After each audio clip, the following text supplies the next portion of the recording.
Welcome to the Learning Pines YouTube. We hope this video helps. You begin by confirming your keybind.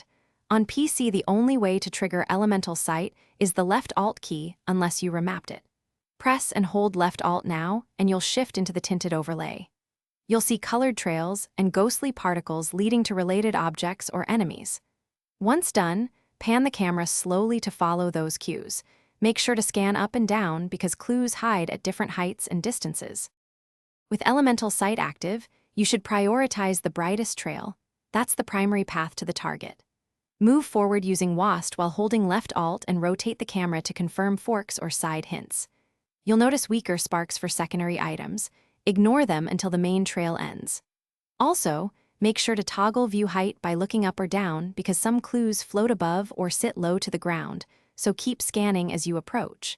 To complete a track, release left Alt when the trail converges and the object or interaction becomes highlighted. Interact normally to collect or investigate. If nothing appears, first check your keybinds in Settings. Remap left Alt if it conflicts with other tools. If visual cues don't render, restart the game client and test again. Make sure overlays or third-party software aren't intercepting the key. One troubleshooting tip. If elemental markers vanish, toggle graphics settings and re-enter Elemental Sight to refresh the effect. Thanks for watching. Consider subscribing if we helped you.